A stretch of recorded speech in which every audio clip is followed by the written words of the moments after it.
Party അനുവദിച്ചാൽ രാഹുൽ ഗാന്ധിക്കെതിരെ വയനാട്ടിൽ മത്സരിക്കുമെന്ന് PV അൻവർ MLA. രാഹുൽ ഗാന്ധി കഴിഞ്ഞ തവണ വയനാട്ടിൽ മത്സരിച്ചത് തന്നെ തെറ്റായ സന്ദേശമാണ്. കോൺഗ്രസ് കാണിച്ചത് കേരളത്തിലെ ജനങ്ങളോടുള്ള വഞ്ചനയാണ്. രാഹുലിന്റെ നേതൃത്വത്തിൽ കേന്ദ്രത്തിൽ സർക്കാർ രൂപീകരിക്കുമെന്ന് തെറ്റിദ്ധരിപ്പിച്ചാണ് ജനങ്ങൾ UDF-ന് വോട്ട് ചെയ്തത്. ആ തട്ടിപ്പ് ഇത്തവണ ജനങ്ങളുടെ അടുത്ത് ചെലവാകില്ല എന്നും PV അൻവർ പറഞ്ഞു. ന്യൂസ് 18 Q18-ൽ ആയിരുന്നു അൻവറിന്റെ പ്രതികരണം.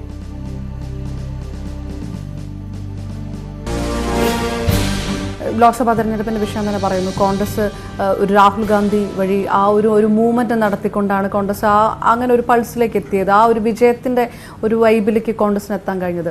സ്വാഭാവികമായിട്ടും അന്ന് കൃത്യമായിട്ടുള്ള രീതിയിലുള്ള ഒരു എതിർ കാൻഡിഡേറ്റ് ഇടതുപക്ഷത്തിന്റെ ഭാഗത്തു നിന്നുണ്ടായിരുന്നുള്ളൂ എന്നൊരു ചോദ്യം, അതൊരു വിമർശനമായിട്ട് ഇതിനകത്ത് തന്നെ ഉയർന്നു വന്നിട്ടുള്ള കാര്യമല്ലേ? അല്ല, അന്നത്തെ കാര്യം ഒരിക്കലും രാഹുൽ ഗാന്ധി എന്ന് ദേശീയ തലത്തിൽ ഈ BJP-യെ നേരിടാൻ വേണ്ടിയിട്ട് ദേശീയ പ്രാദേശിക പാർട്ടികൾ ഒരുമിച്ച് ചേർന്ന് മുന്നോട്ട് പോകാനുള്ള ആലോചനകൾ നടന്ന് സഖാവ് സീതാറാം യെച്ചൂരി രാഹുൽ ഗാന്ധിയെയും കൊണ്ട് വിവിധ സംസ്ഥാനങ്ങളിൽ പോയി അവിടുത്തെ പ്രാദേശിക പാർട്ടികളുമായി ലീഡർഷിപ്പുമായി സംസാരിച്ച് ഒരു സമന്വയം ഉണ്ടാക്കാൻ വേണ്ടിയിട്ടുള്ള ചർച്ചയും പരിശ്രമവും നടന്നുകൊണ്ടിരിക്കുന്നതിൻ്റെ ഇടയിലാണ് ആ പറയുന്ന യെച്ചൂരിയുടെ കൈ കുടഞ്ഞിട്ട് ഒരാളും അറിയാതെ ആകാശവാണി കോഴിക്കോട് വന്ന് ഇറങ്ങിയിട്ട് രാഹുൽ ഗാന്ധി ഞാനിതാ വയനാട്ടിൽ മത്സരിക്കുന്നു എന്ന് പറഞ്ഞു. അന്ന് കേരളത്തിലെ മുഖ്യമന്ത്രി ചോദിച്ചാണ്, എന്ത് സന്ദേശമാണ് നിങ്ങൾ കേരളത്തിലെ ഇന്ത്യയിലെ ജനങ്ങൾക്ക് നൽകാനുള്ളത്? ഈ രാജ്യത്തെ RSS-നെതിരെ BJP-ക്കെതിരെ അതിശക്തമായ നിലപാടെടുക്കുന്ന ഇടതുപക്ഷ പ്രസ്ഥാനവും അതിൻ്റെ ഗവൺമെൻറ്റുമുള്ള ഒരു സംസ്ഥാനത്ത് വന്നിട്ട് ഒരു ഇടതുപക്ഷ സ്ഥാനാർത്ഥിക്കെതിരെ വീണ്ടും രാഹുൽ ഗാന്ധി മത്സരിക്കുക എന്ന് പറഞ്ഞാൽ അത് എത്രമാത്രം രാഷ്ട്രീയമായ വഞ്ചനയാണ്. അത് നമുക്ക് എങ്ങനെ അംഗീകരിച്ചു കൊടുക്കാൻ കഴിയും? അങ്ങനെയാണെങ്കിൽ വയനാട്ടിൽ വീണ്ടും രാഹുൽ ഗാന്ധി മത്സരിക്കുകയാണെങ്കിൽ അത് ശക്തനായിട്ടുള്ള ഒരു കാൻഡിഡേറ്റ് അവിടെ ഉണ്ടാകണം. അതിനുള്ള ഒരു നീക്കം ഇടതുപക്ഷത്തിന്റെ ഭാഗത്തു നിന്ന് സ്വാഭാവികമായും കഴിഞ്ഞ പ്രാവശ്യത്തെ പോലെ അങ്ങ് എന്താ പറയുക എളുപ്പമില്ലെടുത്ത് എള്ളെറിഞ്ഞ് പോയി കളയാം എന്ന് രാഹുൽ ഗാന്ധിയും കോൺഗ്രസും വിചാരിക്കുന്നുണ്ടെങ്കിൽ ഇപ്രാവശ്യം അങ്ങനെ അങ്ങ് എള്ളെറിഞ്ഞ് പോകാനൊന്നും സാധിക്കില്ല. കേരളത്തിലെ കഴിഞ്ഞ 5 വർഷം മുമ്പ് കേരളത്തിലെ ജനതയുടെ മുന്നിൽ അവർ നടത്തിയ പ്രസ്താവനകൾ, ജനവഞ്ചനകൾ, എല്ലാ കാര്യങ്ങളും MP-മാർ പാർലമെൻറ്റിലെടുത്ത നിലപാടുകൾ ഇതെല്ലാം ഇന്ന് കേരളത്തിൽ ചർച്ചയാണ്. അതിന് വീണ്ടും ഈ വഞ്ചനാ രാഷ്ട്രീയത്തിന് നേതൃത്വം നൽകാൻ രാഹുൽ ഗാന്ധി വന്നാൽ ശക്തമായ എന്താ പറയുക ഒരു ഇലക്ഷൻ പോരാട്ടത്തെ അദ്ദേഹം കേരളത്തിൽ നേരിടേണ്ടി വരും. ആര് മത്സരിക്കണമെന്ന് പറയുന്നത് തീരുമാനിക്കേണ്ടത് പാർട്ടി തന്നെയാണ്. എങ്കിലും ചോദിക്കട്ടെ, PV അൻവറിനെ പോലുള്ള ഒരു ശക്തനായ ഒരു സ്ഥാനാർത്ഥിയെ വയനാട്ടിൽ പ്രതീക്ഷിക്കാൻ കഴിയുമോ? അല്ല, ഞാനിപ്പോൾ ഒരു ശക്തനായ സ്ഥാനാർത്ഥിയാണ് എന്ന് ഇപ്പം നിങ്ങൾ പറഞ്ഞാൽ പോരല്ലോ. അത് പാർട്ടി എന്ത് തീരുമാനിക്കുന്നോ ആ തീരുമാനത്തോടൊപ്പം നിൽക്കുക എന്നത് മാത്രമേ സാധിക്കുള്ളൂ. പാർട്ടി വയനാട്ടിൽ രാഹുൽ ഗാന്ധിക്കെതിരെ മത്സരിക്കണം എന്നാവശ്യപ്പെട്ടാൽ 100% സന്തോഷത്തോടു കൂടിയിട്ട് ആ തെരഞ്ഞെടുപ്പ് പോരാട്ടത്തിന് നിൽക്കാൻ എനിക്കൊരു മടിയില്ല. അതൊരു രാഷ്ട്രീയ പോരാട്ടമാണ്. ഒരു വഞ്ചനാ രാഷ്ട്രീയത്തിനെതിരെ പ്രതികരിക്കുക എന്നത് ഒരു പ്രതികരണശേഷിയുള്ള ഏതൊരു എന്താ പറയുക മതേതര ജനാധിപത്യ വിശ്വാസിയുടെയും ഒരു ഉത്തരവാദിത്തമാണ്. ആ ഉത്തരവാദിത്തം ഏറ്റെടുത്ത് വയനാട്ടിൽ രാഹുൽ ഗാന്ധിക്കെതിരെ മത്സരിക്കണമെന്ന് പറഞ്ഞാൽ എനിക്കൊരു സെക്കൻഡ് അതിനെക്കുറിച്ച് ആലോചിക്കേണ്ട കാര്യമില്ല. ഞാൻ അതിൻ്റെ മുൻനിരയിലുണ്ടാവും.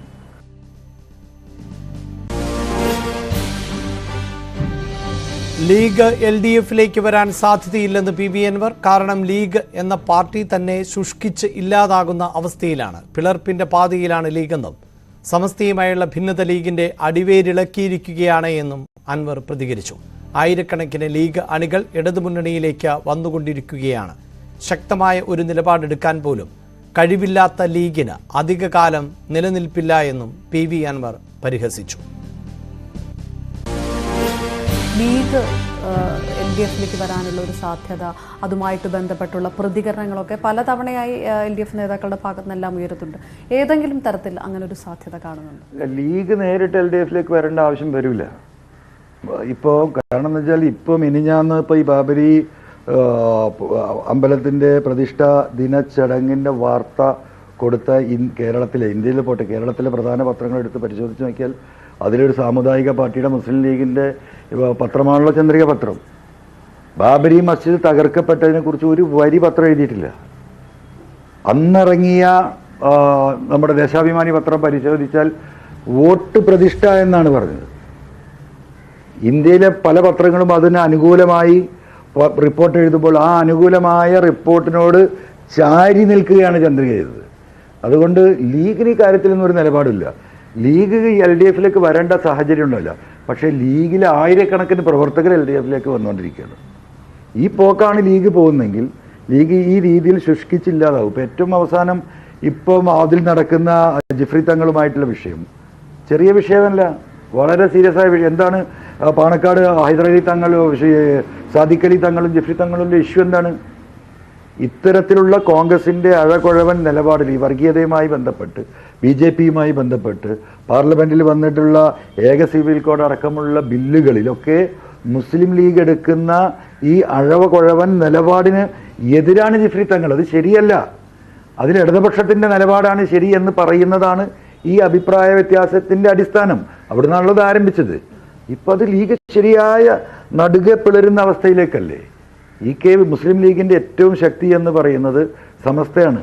ആ സമസ്തയുടെ പ്രസിഡന്റ് ഉൾപ്പെടെയുള്ള മുഴുവൻ പണ്ഡിതന്മാരുൾപ്പെടെയുള്ള മുഴുവൻ അവരുടെ പ്രവർത്തകരുൾപ്പെടെയുള്ള മുഴുവൻ ഒരു സെറ്റ് ലീഗിൽ നിന്ന് പൂർണ്ണമായും അകന്നുകൊണ്ടിരിക്കുകയാണ്. അതായത് ലീഗ് വളരെ പെട്ടെന്ന് ഒരു പിളർപ്പിലേക്ക് എത്തും. ലീഗ് പിളർപ്പിലാണ് ഇപ്പോൾ, എത്തുമെന്നല്ല. ലീഗ് പ്രത്യക്ഷമായി പിളർന്നിട്ടില്ലെങ്കിലും ആ ഡിക്ലെയർഡ് പിളർപ്പ് നടന്നില്ലെങ്കിലും അത് പിളർന്നുകൊണ്ടേയിരിക്കുകയാണ്. അതിലൊരു വലിയ വിഭാഗത്തെ സംബന്ധിച്ച് ന്യൂനപക്ഷ സംരക്ഷണത്തിനുള്ള ഷെൽട്ടർ ആര് കൊടുക്കുന്നോ അവിടേക്കത് ഒഴുകും. അത് ഇടതുപക്ഷത്തിലേക്ക് ഒഴുകിക്കൊണ്ടിരിക്കുകയാണ്. മലപ്പുറം ജില്ലയിൽ 4 ലക്ഷം 5 ലക്ഷമൊക്കെ ഭൂരിപക്ഷം ഉണ്ടായിരുന്ന മണ്ഡലങ്ങൾ ഇപ്പം ഇന്ന് എവിടെ എത്തി നമുക്കറിയാം. അതിൻ്റെയൊക്കെ ഈ റിഫ്ലക്ഷൻ ഈ പാർലമെൻറ്റ് തെരഞ്ഞെടുപ്പിൽ പോലും നമുക്ക് കാണാൻ പോകുന്നതാണ്. ഈ കോൺഗ്രസും ലീഗും തമ്മിലുള്ള ആ ഒരു ബന്ധം കൊണ്ട് ലീഗിന് ഒരു നിലപാടെടുക്കാൻ കഴിയാത്തൊരവസ്ഥ പല ഘട്ടങ്ങളിലും വരുന്നുണ്ട്. അങ്ങനെ ഒരു നിസ്സഹായാവസ്ഥ കൂടിയായിരിക്കുമോ നേതാക്കൾക്കുള്ളത്, അതോ അതിനപ്പുറമാണോ? അല്ല, അതിൽ ഏറ്റവും വലിയ ലീഗിൻ്റെ പഴയകാല ചരിത്രം, പഴയകാല നേതൃത്വത്തിൻ്റെയൊക്കെ ചരിത്രങ്ങൾ നമ്മൾ പരിശോധിച്ച് നോക്കിയാൽ കാണാം. അവരൊക്കെ ഒരു സാമുദായിക പാർട്ടി എന്ന നിലക്ക് സമൂഹത്തിനും സമുദായത്തിനും വേണ്ടി നിലകൊണ്ടിരുന്നവരാണ്. സമൂഹവും സമുദായവും വെല്ലുവിളികളെ നേരിടുമ്പോൾ വളരെ താത്വികമായി ആ വിഷയങ്ങൾ നേരിടാൻ അവർക്ക് സാധിച്ചിരുന്നു. ഇന്നത്തെ മുസ്ലിം ലീഗിൻ്റെ നേതൃത്വം എന്ന് പറയുന്നത് ഒരു കച്ചവട താല്പര്യത്തിനപ്പുറം ഒരു സാമുദായിക താല്പര്യമോ ഒരു രാജ്യ താല്പര്യമോ അവർക്ക് പ്രകടിപ്പിക്കാൻ കഴിഞ്ഞിട്ടില്ല. പാവപ്പെട്ട കുറേ മുസ്ലിം ആളുകളെ ആ സംഘടനയിൽ നിർത്തി അവരുടെ കാര്യം നടത്തുന്നു എന്നതിലപ്പുറം നാടിന് വേണ്ടിയിട്ട്, സമൂഹത്തിന് വേണ്ടി, സമുദായത്തിന് വേണ്ടിയിട്ട് ഒരു നിലപാടെടുക്കുക. അതുകൊണ്ട് മുസ്ലിം ലീഗിനെ സംബന്ധിച്ച് അവരിങ്ങനെ വാച്ച് ചെയ്യാണ്. എവിടെയാണ് ലാഭം, അവിടുന്ന് വിട്ടാൽ ഇവിടെയാണോ ലാഭം, ഇവിടുന്ന് വരാതെ അവിടെ തന്നെ നിൽക്കുന്നതാണല്ലോ. അതിങ്ങനെ സ്റ്റഡി ചെയ്തുകൊണ്ടിരിക്കുകയാണ്. അതിൽ എവിടെയാണോ ലാഭം കൂടുതൽ കിട്ടുന്നത് എന്ന് മനസ്സിലാവുന്നിടത്തേക്ക് മുസ്ലിം ലീഗിൻ്റെ നേതൃത്വം മാറും. ഇപ്പം അതവർ എന്താ പറയുക, അവർക്കൊരു തീരുമാനമെടുക്കാൻ വയ്യാത്തൊരവസ്ഥയിലാണ്. കാരണം ഇന്ത്യൻ രാഷ്ട്രീയം അങ്ങനെ കുഴഞ്ഞു മറിഞ്ഞിരിക്കുകയാണ്. ഒരു അഭിപ്രായവും പറയാൻ, പ്രകടിപ്പിക്കാൻ ശേഷിയില്ലാത്ത എന്താ പറയുക കോൺഗ്രസിൻ്റെ അടിമകളായിട്ട് മുസ്ലിം ലീഗ് നേതൃത്വം മാറി എന്നത് മുസ്ലിം ലീഗിൻ്റെ പ്രവർത്തകരുടെ തിരിച്ചറിയുന്നുണ്ടല്ലോ. അതിൻ്റെ മാറ്റമാണല്ലോ. മലപ്പുറം ജില്ലയിലൊക്കെ ഇപ്പം ഞങ്ങൾ 4 MLA-മാരുണ്ട്. ഒരു സംശയമില്ല, അടുത്തൊരു നിയമസഭാ തെരഞ്ഞെടുപ്പിൽ മലപ്പുറത്ത് നിന്ന് കേരളത്തിലേക്ക് 8 LDF MLA-മാർ വരുമെന്ന കാര്യത്തിൽ ഒരു തർക്കം വേണ്ട. അതൊക്കെ ഇവിടുന്ന് കൊഴിഞ്ഞ് വരുന്ന വോട്ടാണല്ലോ ഇപ്പുറത്തേക്ക് വരുന്നത്. വേറൊരു പുതിയ വോട്ട് ഉണ്ടായി വരികയല്ലോ. അതായത് ലീഗിന്റെ അണികൾ ഇടതുപക്ഷത്തേക്ക് ഒരുപാട് പേർ ഇടതുപക്ഷത്തേക്ക് വരാൻ ഒരുങ്ങുകയാണ്, അല്ലെങ്കിൽ വന്നുകൊണ്ടിരിക്കുകയാണ്. ഇപ്പം ഈ രാമക്ഷേത്ര വിഷയത്തിലൊക്കെ കോൺഗ്രസിൻ്റെ നിലപാട് എന്ന് പറയുന്നത് മുസ്ലിം ലീഗിനെ സംബന്ധിച്ച് അവസാനത്തെ പാഠമാണ്. ആ പാഠം പോലും ഉൾക്കൊള്ളാൻ അവർ തയ്യാറാകുന്നില്ലെങ്കിൽ സ്വാഭാവികമല്ലേ ആ ഒഴുക്കുണ്ടാവുമല്ലോ. ആ ഒഴുക്ക് നടന്നുകൊണ്ടിരിക്കുന്നുണ്ട് മലബാറിൽ മൊത്തത്തിൽ. BJP-ക്ക് എന്ത് സാധ്യതയുണ്ടായാലും സുരേഷ് ഗോപി തൃശൂരിൽ ജയിക്കില്ല എന്നും PV അൻവർ. വ്യക്തിപരമായി ഏറെ മോശം പ്രതിച്ഛായയാണ് സുരേഷ് ഗോപിക്കുള്ളത്. സാധാരണ ജനങ്ങളുടെ ഇടയിൽ ആ വികാരം ശക്തമാണ്. അതുകൊണ്ട് തന്നെ സുരേഷ് ഗോപി ഒരു കാരണവശാലും ജയിക്കില്ല എന്ന് PV അൻവർ പ്രതികരിച്ചു. ഇപ്പം അയോധ്യ മാറ്റിവെച്ചാലും മോദി എന്ന് പറയുന്ന ഒരു സ്റ്റാർ ക്യാമ്പയിനർ, മോദി വന്ന സമയത്ത് വന്ന ആ ഒരു ജനക്കൂട്ടം, അത് മുഴുവൻ വോട്ടാകില്ല എന്ന് പറഞ്ഞാൽ പോലും അവിടെയും ഒരു പ്രതീക്ഷയൊക്കെ BJP-ക്ക് സ്വാഭാവികമായിട്ടുണ്ടാകുമല്ലോ. ഒരു രക്ഷയും കേരളത്തിലെ സംബന്ധിച്ച് ഇന്ന് കേരളത്തിൽ നിലനിൽക്കുന്ന ഈ ഹാർമണി നിലനിൽക്കുന്ന ഈ സാഹചര്യത്തിൽ BJP-യെ സംബന്ധിച്ച് ഒരു പഞ്ചായത്ത് പ്രസിഡന്റ് വരെയൊക്കെ ആവുന്ന രാഷ്ട്രീയത്തിലേക്ക് അപ്പുറത്തേക്ക് BJP-ക്ക് കേരളത്തിൽ വളരാൻ കഴിഞ്ഞിട്ടില്ല. ആ വർഗീയത അവിടെ വേര് പിടിക്കുകയില്ല കേരളത്തിൽ ഇന്നത്തെ രാഷ്ട്രീയ സാഹചര്യത്തിൽ. അതുകൊണ്ട് BJP ഈ തെരഞ്ഞെടുപ്പിൽ തൃശ്ശൂർ, തിരുവനന്തപുരം, കാസർഗോഡ് എന്നൊക്കെ സ്വാഭാവികമായിട്ട് ഒരു പൊളിറ്റിക്കൽ പാർട്ടിയാണല്ലോ. അവർ പറയണമല്ലോ ഞങ്ങൾക്കൊരു സീറ്റും കിട്ടില്ല എന്ന് പറഞ്ഞുകൊണ്ട് ഒരു തെരഞ്ഞെടുപ്പിന് ഏതെങ്കിലും ഒരു രാഷ്ട്രീയ പാർട്ടിക്ക് നേരിടാൻ സാധിക്കുമോ? അതിലപ്പുറമുള്ള ഒരു ഇമ്പാക്റ്റും കേരളത്തിൽ ഈ തെരഞ്ഞെടുപ്പിൽ ഈ പറയപ്പെടുന്ന കാരണങ്ങൾ കൊണ്ടുണ്ടാകും എന്ന് എനിക്ക് തോന്നുന്നില്ല. പ്രത്യേകിച്ച് തൃശ്ശൂർ തൃശ്ശൂരിലൊന്നും ഒന്നും സംഭവിക്കില്ല. ഇപ്പോൾ കിട്ടിയ വോട്ട് തന്നെ കിട്ടുമോ എന്ന് സംശയം. കാരണം സുരേഷ് ഗോപിയാണ് കാൻഡിഡേറ്റ്. സുരേഷ് ഗോപിയുടെ കഴിഞ്ഞ കാലത്തെ ഒരു പാർലമെൻറ്റ് മെമ്പറായതിന് ശേഷം ഉണ്ടായിട്ടുള്ള അദ്ദേഹത്തിൻ്റെ പെരുമാറ്റവും പ്രതികരണവും ആളുകളോടുള്ള സമീപനവും ഒക്കെ കേരളത്തിലെ ജനം നല്ലോണം വീക്ഷിച്ചാണ്. തൃശ്ശൂർക്കാരും നന്നായിട്ട് വീക്ഷിച്ചിട്ടുണ്ട്. അപ്പം അതൊക്കെ ഒരു നെഗറ്റീവായിട്ട് സാധാരണക്കാരായ പ്രവർത്തകരുടെ മനസ്സിൽ വരൂ എന്ന് തന്നെയാണ് കണക്കാക്കുന്നത്. അതുകൊണ്ട് കഴിഞ്ഞ പ്രാവശ്യം BJP കിട്ടിയ വോട്ട് പോലും തൃശ്ശൂർ മണ്ഡലത്തിൽ കിട്ടും എന്ന് എനിക്ക് വ്യക്തിപരമായ അഭിപ്രായമില്ല. വിശദാംശങ്ങളുമായി അപർണ കുറുപ്പ് തന്നെ ചേരുന്നുണ്ട്. അപർണ, ഇതിൽ ആദ്യത്തെ 2 പ്രതികരണങ്ങൾ ഒരേ സമയം കൗതുകകരം കൂടിയാണ്. കാരണം പാർട്ടി ആവശ്യപ്പെട്ടാൽ വയനാട്ടിൽ മത്സരിക്കുമെന്ന്. 2009 മണ്ഡല പുനർനിർണയത്തിന് ശേഷം കോൺഗ്രസിന്റെ കുത്തകയാണ് വയനാട് മണ്ഡലം എന്നുള്ളത്. കഴിഞ്ഞ തവണ രാഹുൽ ഗാന്ധി വിജയിച്ചത് 65%-ലേറെ വോട്ടുകൾ നേടിക്കൊണ്ടാണ്.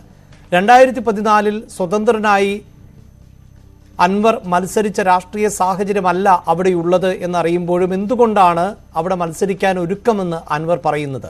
മറ്റൊന്ന്, ലീഗിനെ ഇടത്തേക്ക് ക്ഷണിച്ചുകൊണ്ടിരിക്കുന്നത് CPIM നേതൃത്വം തന്നെയാണ്.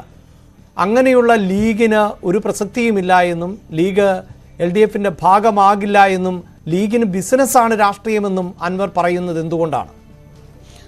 അഭിലാഷ്, പ്രധാനമായിട്ടും രാഹുൽ ഗാന്ധിക്കെതിരെ പാർട്ടി പറഞ്ഞാൽ വയനാട്ടിൽ മത്സരിക്കും. രാഹുൽ ഗാന്ധി വയനാട്ടിൽ മത്സരിക്കുകയാണെങ്കിൽ, പാർട്ടി പറയുകയാണെങ്കിൽ താൻ മത്സരിക്കുമെന്ന് PV അൻവർ പറയുന്നത് അങ്ങനെ ആ രീതിയിലുള്ള ഒരു നീക്കത്തിലേക്ക് പാർട്ടി കടക്കുന്നുണ്ട് എന്നുള്ളതിൻ്റെ സൂചനയൊന്നുമല്ല. എങ്കിൽ പോലും കൃത്യമായ രീതിയിൽ രാഹുൽ ഗാന്ധി ഇനി വയനാട്ടിൽ മത്സരിക്കുന്നുണ്ടെങ്കിൽ എന്താണ് ഇടതുപക്ഷം വ്യക്തമാക്കാൻ ഉദ്ദേശിക്കുന്ന സന്ദേശം എന്നതിൻ്റെ സൂചനയായിട്ട് തന്നെ എടുക്കാവുന്നതാണ്. കഴിഞ്ഞ തവണ തന്നെയും മത്സരിച്ചപ്പോൾ മുഖ്യമന്ത്രി തന്നെ നേരിട്ട് രാഹുൽ ഗാന്ധി മത്സരിക്കുന്നതിനെതിരെ പറഞ്ഞ അതേ ഒരു ഉദാഹരണം എടുത്തു പറഞ്ഞുകൊണ്ടാണ് PV അൻവർ ഇത് പറയുന്നത്. അതായത് CPM ഇടതുമുന്നണി എന്താണ് ഉദ്ദേശിക്കുന്നത്? ഇത്തവണയും രാഹുൽ ഗാന്ധി വയനാട്ടിൽ വരികയാണെങ്കിൽ സ്വാഭാവികമായിട്ടും ഇന്ത്യ മുന്നണിയുടെ അകത്ത് തന്നെ കേരളത്തിനകത്ത് തന്നെ രാഹുൽ ഗാന്ധി വയനാട്ടിൽ മത്സരിക്കാൻ വീണ്ടും വരികയാണെങ്കിൽ അതിനെ സ്വാഗതം ചെയ്യാത്ത നിലപാട് ഒളിഞ്ഞും തെളിഞ്ഞുമൊക്കെ പരോക്ഷമായിട്ടും ഒക്കെ ഇടത് നേതാക്കളുടെ ഭാഗത്തു നിന്ന് വന്നിട്ടുണ്ട്. അതേ അർത്ഥം തന്നെ വ്യക്തമാക്കുകയാണ് അൻവർ എന്നാണ് വ്യാഖ്യാനിക്കേണ്ടത് എന്നാണ് മനസ്സിലാക്കേണ്ടത്. അത് ഇടതുപക്ഷം എടുക്കുന്ന ഒരു നിലപാടാണ്. അതല്ലാതെ CPIയുടെ മണ്ഡലമാണ് വയനാട്. അത് ഒരു പക്ഷേ CPIയിൽ നിന്ന് CPM തിരിച്ചു ചോദിക്കാനുള്ള ഒരു സാധ്യതയുണ്ടോ എന്നൊരു ചോദ്യത്തിന് പ്രസക്തി ഉണ്ടെന്ന് തോന്നുന്നില്ല. ആ ഒരു നീക്കത്തിലേക്ക് കടക്കാനുള്ള ഒരു സൂചനയുണ്ട് എന്നുള്ള കാര്യങ്ങളും അൻവറിന്റെ വാക്കുകളിലൊന്നുമില്ല. പക്ഷെ വ്യക്തമായിട്ടും ഇതൊരു രാഷ്ട്രീയ നിലപാട് താൻ വ്യക്തമാക്കാൻ ഉദ്ദേശിക്കുന്നു. രണ്ടാമത്തത്, വയനാടിന്റെ ചില ഭാഗങ്ങൾ, അതും മലപ്പുറത്തിന്റെ ചില ഭാഗങ്ങൾ വയനാട് മണ്ഡലവുമായിട്ട് ക്ലബ് ചെയ്തു പോകുന്നത് കൊണ്ട് തന്നെ PV അൻവറിന് സ്വാധീനമുള്ള ചില മേഖലകളും വയനാട് ലോക്സഭാ മണ്ഡലത്തിലുണ്ട്. ആ ഒരു സ്വാധീനം കൂടി ഉപയോഗിച്ചുകൊണ്ട് നടത്തുന്ന ഒരു പ്രതികരണമാണ് അൻവറിൻ്റേത് എന്ന് വ്യക്തമാക്കേണ്ടിയിരിക്കുന്നു. ലോക്സഭയിലേക്ക് മത്സരിക്കുമോ എന്നുള്ള ചോദ്യത്തിനും ഇല്ല എന്നുള്ളതിന് പകരം പാർട്ടി പറയുകയാണെങ്കിൽ മത്സരിക്കും. അതായത് താൻ മത്സരിക്കാൻ തയ്യാറാണ്. പക്ഷെ അങ്ങനെയാണെങ്കിൽ താൻ ഏത് രീതിയിലാണ്, അതായത് കോൺഗ്രസിനെതിരെ ശക്തമായിട്ടുള്ളൊരു നിലപാട് എടുക്കാൻ ഉദ്ദേശിക്കുന്നുണ്ട്. അത് കഴിഞ്ഞ ലോക്സഭാ തെരഞ്ഞെടുപ്പുമായി ബന്ധപ്പെട്ട് കോൺഗ്രസ് ഉയർത്തിവെച്ച ആശയങ്ങൾ അത് ജനങ്ങളെ കബളിപ്പിക്കലാണ് എന്നുള്ളൊരു സന്ദേശം തനിക്ക് നൽകണം. അതിന് ഏറ്റവും നല്ലത് ഈ രീതിയിലുള്ളൊരു നീക്കമാണ് എന്ന് പറയുകയാണ് അൻവർ എന്നാണ് മനസ്സിലാക്കേണ്ടത്. ഒരു പക്ഷേ അത് ഇടതുമുന്നണിക്കകത്ത് ഒരു മണ്ഡലം അങ്ങോട്ടും ഇങ്ങോട്ടും വെച്ചുമാറുന്ന ഒരു രീതിയിലേക്കുള്ള ഒരു നീക്കത്തിന്റെ ഒരു തുടക്കമായിട്ടൊന്നും എടുക്കേണ്ടതില്ല. പകരം കോൺഗ്രസിനെതിരായിട്ടുള്ള രാഷ്ട്രീയ നിലപാട് എന്താണോ ഇടതുമുന്നണി വ്യക്തമാക്കാൻ ഉദ്ദേശിക്കുന്നത് അത് അൻവർ പറയുകയാണ് അൻവറിന്റെ വാക്കുകളിലൂടെ. അതിന് തനിക്ക് സ്വാധീനമുള്ള മേഖലകളിൽ താൻ വരാൻ പോലും മടിക്കുകയില്ല എന്നുള്ളൊരു രീതിയിലേക്ക് താൻ പറയുമ്പോൾ അതിൽ ഒരു ആത്മവിശ്വാസം PV അൻവറിന്റെ ഭാഗത്തുനിന്നുണ്ട്. അതിനപ്പുറത്തേക്ക് ഒരു രാഷ്ട്രീയ നീക്കം, ഒരു നിലപാട് വ്യക്തമാക്കാൻ ഉദ്ദേശിക്കുന്നു. ആ നിലപാട് അൻവറിന്റെ മാത്രമല്ല, അത് ഇടതുമുന്നണിയുടേത് തന്നെയാണ് എന്ന് വ്യക്തമാക്കുകയാണ്. അത് കോൺഗ്രസിനെതിരായിട്ടുള്ളതും രാഹുൽ ഗാന്ധി വീണ്ടും വയനാട്ടിൽ വരികയാണെങ്കിൽ അത് ഒരു പക്ഷേ ഇനിയും കൂടുതൽ പ്രതികരണങ്ങൾ ഇടത് മുന്നണി നേതാക്കളുടെ ഭാഗത്ത് നിന്ന് വന്നേക്കും എന്നുള്ളൊരു സൂചന കൂടിയാണ് PV അൻവറിന്റെ വാക്കുള്ളത്. രണ്ടാമത്, ലീഗിന്റെ വിഷയം എടുക്കുകയാണെങ്കിൽ ലീഗ് ഇടതുമുന്നണിയിലേക്ക് വരുന്ന ചർച്ചകളെ തന്നെ വ്യക്തിപരമായിട്ട് PV അൻവർ സ്വാഗതം ചെയ്യുന്നില്ല എന്ന് വേണം മനസ്സിലാക്കാൻ.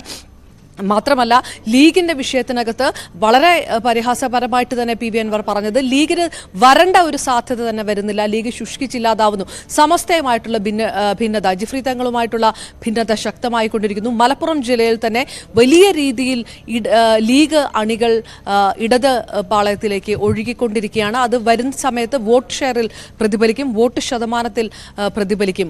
അതായത് ലീഗ് നേതൃത്വത്തെ കണക്കിന് പരിഹസിക്കുക, അതേസമയം ലീഗ് അണികളെ ഇടതുമുന്നണിയിലേക്ക് സ്വാഗതം ചെയ്യുക എന്നുള്ള ഒരു രാഷ്ട്രീയ നിലപാട് ഇതിനകത്ത് വ്യക്തമാക്കാൻ പി വി അൻവർ ഉദ്ദേശിക്കുന്നു. അത് മലപ്പുറത്ത് ലോക്സഭാ തെരഞ്ഞെടുപ്പിൽ അത് പ്രതിഫലിക്കും എന്ന് അദ്ദേഹം ആത്മവിശ്വാസത്തോടെ പറയുകയും ചെയ്യുന്നു. അഭിലാഷ്. റൈറ്റ്, വാർത്തയുടെ വിശദാംശങ്ങളാണ് അപർണ കുറുപ്പ് നൽകിയത്. മറ്റൊരു വാർത്തയിലേക്ക്